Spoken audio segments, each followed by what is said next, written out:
तो हेलो दोस्तों, मेरा नाम है सचिन और स्वागत करता हूं आपका अपने यूट्यूब के चैनल द पावर ऑफ पाई में, जहां हम डिस्कस करते हैं क्लास 9 to 12 की फिजिक्स और मैथ्स। और आज का हमारा टॉपिक है क्लास 12 का चैप्टर नंबर 4 डिटर्मिनेंट्स।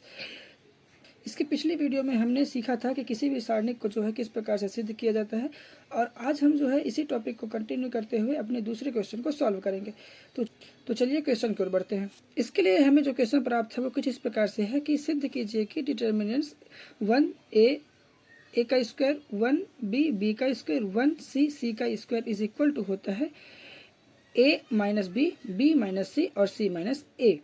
ठीक है, तो हम जो है तो अब आगे जो है हम इस क्वेश्चन को सिद्ध करने से पहले अपने दिए हुए डिटर्मिनेंट्स को एक बार लिख लेते हैं। इसके लिए हमने लिखा delta is equal to 1a का स्क्वायर 1b का स्क्वायर 1c का स्क्वायर। अब आगे जो है हम इस क्वेश्चन को संक्रियाओं का प्रयोग करके सॉल्व करेंगे।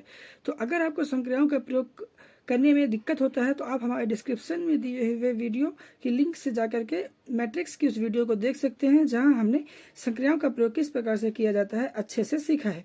तो हमने अपने पिछले वीडियो में डिस्कस किया था कि जब कभी भी हमें सारणिक को इस प्रकार से सिद्ध करने के लिए कहा जाता है तो हम क्या करते हैं कि हम ये कोशिश करते हैं कि हमारा या तो रो या फिर कॉलम के कोई भी दो एलिमेंट जो है वो जीरो हो जाए। इससे क्या होता है कि हमारा जो क्वेश्चन सिद्ध करने के लिए दिया होता है हमें सिद्ध करने में आसानी होती है।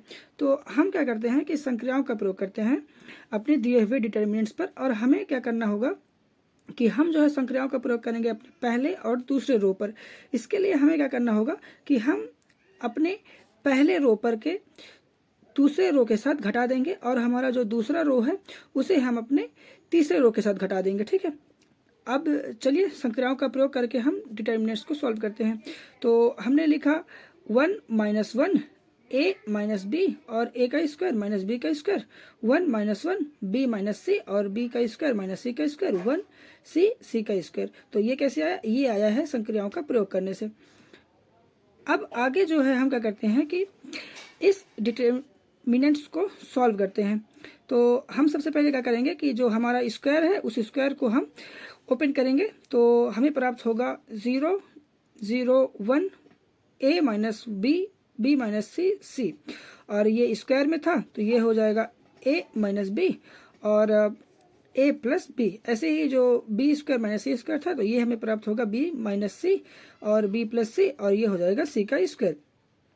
अब हम यहाँ पर देख सकते हैं कि हमारा जो दूसरा और तीसरा जो कॉलम है उसमें a माइनस बी और b माइनस सी जो है वो दोनों में कॉमन है। तो हम क्या करते हैं कि अपने इस डिटर्मिनेंट से a माइनस बी और b माइनस सी को जो है कॉमन कर देते हैं। कॉमन करने के पश्चात हमें जो डिटर्मिनेंट्स प्राप्त होगा वो कुछ इस प्रकार से होगा कि a minus B b minus C 0 1 a plus B 0 1 b plus C 1 c का स्क्वायर। और ये आया है जो है हमारा पहले और दूसरे रो से a माइनस बी और b माइनस सी को कॉमन करने से। तो यही हमें यहाँ पास लिख रखा है। अब आगे जो है हम क्या करते हैं कि अपने पहले कॉलम के सापेक्ष जो है हम विस्तार करेंगे। तो विस्तार करने के पश्चात हमें जो डिटर्मिनेंट्स प्राप्त होता है वो कुछ इस प्रकार से है। Delta a minus B minus C into 1 a plus B 1 b plus सी।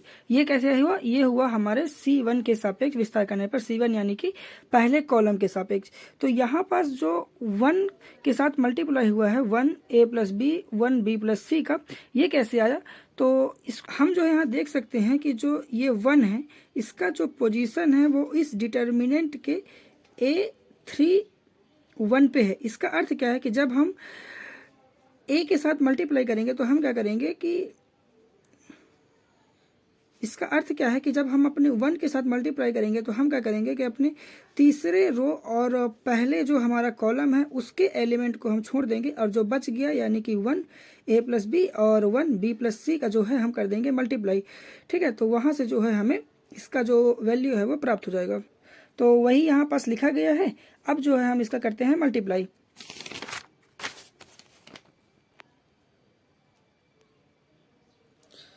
तो मल्टीप्लाई करने के पश्चात हमें जो आंसर प्राप्त होता है वो कुछ इस प्रकार से है कि डेल्टा a माइनस बी और b माइनस सी और b plus C minus a minus B.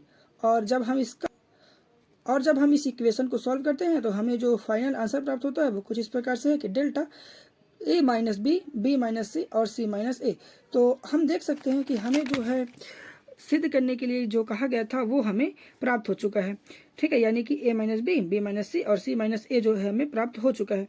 तो आशा करता हूँ आपको आज के वीडियो पसंद आया होगा। अगर वीडियो आपको पसंद आया हो तो प्लीज़ चैनल को सब्सक्राइब कीजिए, बेल आइकन को प्रेस कर लीजिए ताकि आपको आने वाली वीडियो की हर अपडेट मिलती रहे। धन्यवाद।